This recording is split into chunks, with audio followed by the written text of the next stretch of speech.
Hi everyone. So, um, I was sitting here reminiscing, and um, about 6, 7 years ago, I lived in this complex, and the girl was in middle school, and the manager was a real hothead. She didn't like something, and she was on you. She just didn't care. She was, that title really like took her way over. Um, One of her workers once gave me this small little word. It was a three-letter word, and it was awful because it said in one's imagination is what it meant. It was just a little three-letter word. So I talked to the manager about it. She goes, "Can you send that to me?" I said, "Yeah, no problem." And so what happened was the guy below me was lying that he had a dog in the house. He also had propane tanks. I saw him bring them in. He had a couple of them with his barbecue. And in apartments in Arizona, they're not allowed on the patios. So he lied about everything. So next thing you know, 3 o'clock in the morning, we got cops all over the place banging on his door down below, banging and banging and banging, right? Um, and like, open up, we know you're in there, blah blah blah. And they would come every single day until he opened that door. So one day they get an email, a week later after he was arrested, letting the office people know, the same one who sent me that three-letter word, hey, I got a dog in a crate. I don't want to have it go home and it be dead. What do you know? And the propane tanks he sold 2 days before he was arrested. I saw the deal go down, but I recorded it. I wasn't lying about anything. He was the liar. So that got all cleared up. And the really weird part was when he got out of jail, dude, he was skinny, skinny. He goes, "Oh, they had the wrong person," and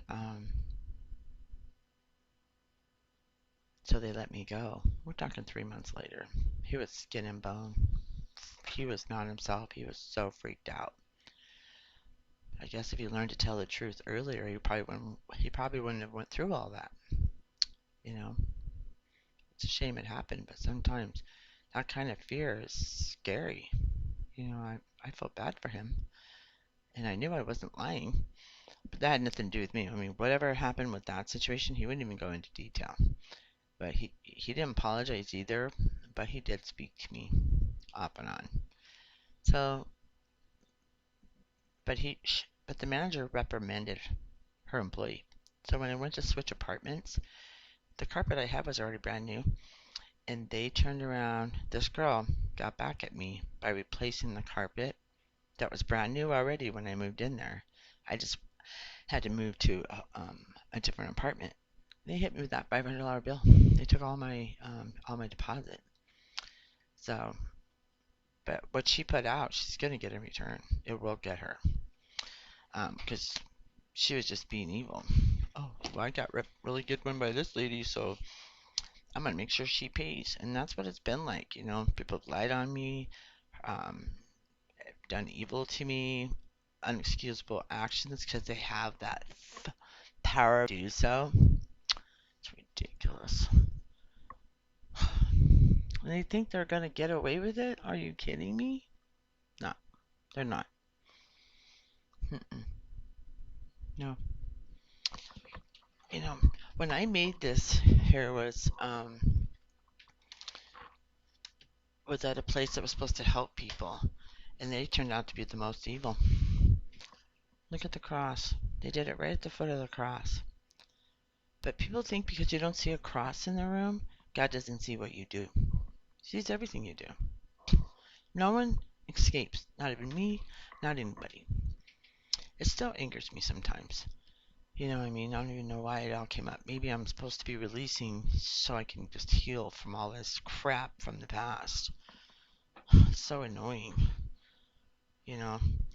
But even though I've been mistreated, I've always supported someone else.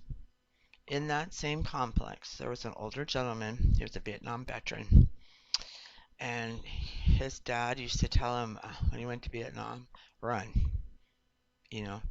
And he said that's probably why he kept him from getting shot up because, when he was running from a helicopter or running to one, that's all he did was just looked at that and just ran for it, right? And and he said he believed that saved his life just by what his dad gave him that information. But he was, or when you get things from wherever he got them, he was bringing bugs into that building, and so they removed him from one building. He had to sign a paper that said, if you do it again, we're going to evict you. So he signed it because he didn't think he would do it again. He was getting support and help and everything. Well, I guess he was doing it again. But we don't know because I'd never saw it. Never seen anybody there with a dumpster, pulling all that stuff out. But so what happened was he was really upset with that manager. I mean, he was threatening death. He wanted to kill her. And so I put him in her shoes.